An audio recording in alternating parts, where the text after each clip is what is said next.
आप देख रहे हैं नेट्रिक न्यूज, साहस सच कहने का।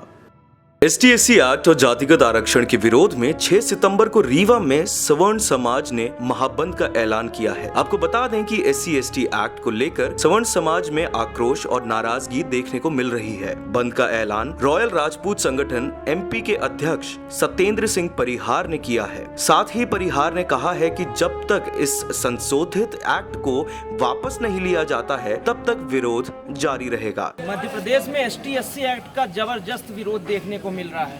हमारे साथ चर्चा में बात करने के लिए शामिल है इस समय रॉयल राजपूत संगठन के प्रदेश अध्यक्ष सत्येंद्र सिंह परिहार। जानना चाहेंगे क्या लगती है आपको इस एक्ट? हम जहाँ तक है एक सभ्य समाज के हिस्से हैं और एक प्रजातांत्रिक व्यवस्था में हम अपने देश का पालन करते हैं। तो मैं सबसे पहले पूछना चाहता हूँ, जो कॉन्स्टिट्यूशन के प्रिएम्बल होते हैं उसमें राइट की इक्वलिटी और राइट फॉर जस्टिस होता है। तो ये किस सभ्य समाज की ऐसी परिस्थिति हो सकती है कि बिना किसी दंड साबित हुए, बिना किसी आरोप साबित हुए, किसी की सिर्फ शिकायत के आधार पे वो व्यक्ति किसी भी अपराध का हकदार या किसी सजा का हकदार बन सकता है। आज हमारे देश को आज़ाद हुए 70 वर्ष हो गए।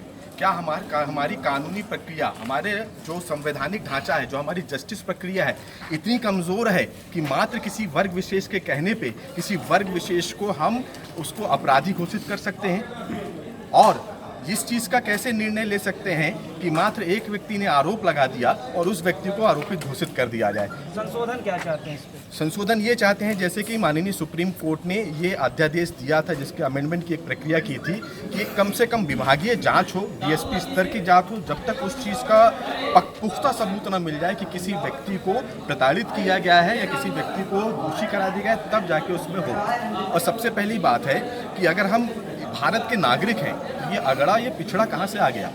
राइट टू इक्वलिटी कहाँ गया? अगर किसी के साथ गलत हो रहा है तो उसको एक नागरिक की तरह गलत की सूची में रखा जाए, ना कि वो ST/SC है या कोई अगड़े जाति का है या पिछड़े जाति का है तो उसको उस आधार पे उसका निर्णय लिया जाए। अब हम 70 वर्ष हो गए हैं आज़ादी में, अगर हम आज भी लड़ते रहेंगे कि अगड़ा क्या है, पिछड़ा क्या है, शोषित क्या है।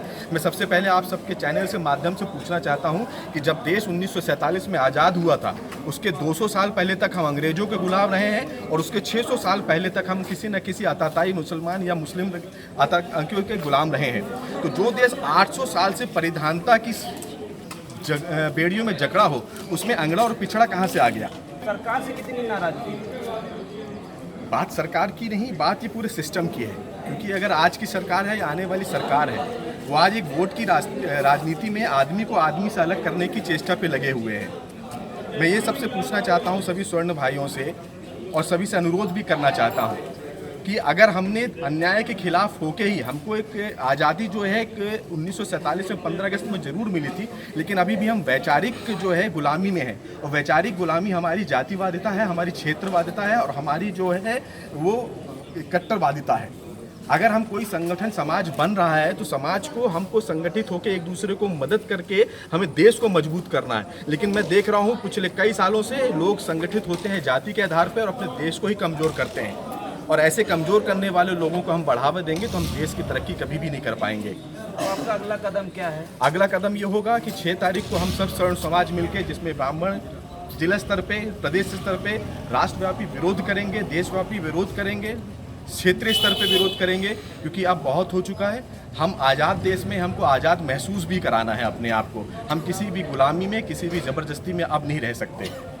सरकार को कोई मैसेज देना चाहेंगे? बिल्कुल मैसेज देना चाहेंगे। हम वो वर्ग हैं जिसने देश की आज़ादी के लिए काम किया। हम वो वर्ग हैं जो कि अर्थव्यवस्था में अपना टैक्स पेइंग सिस्टम है।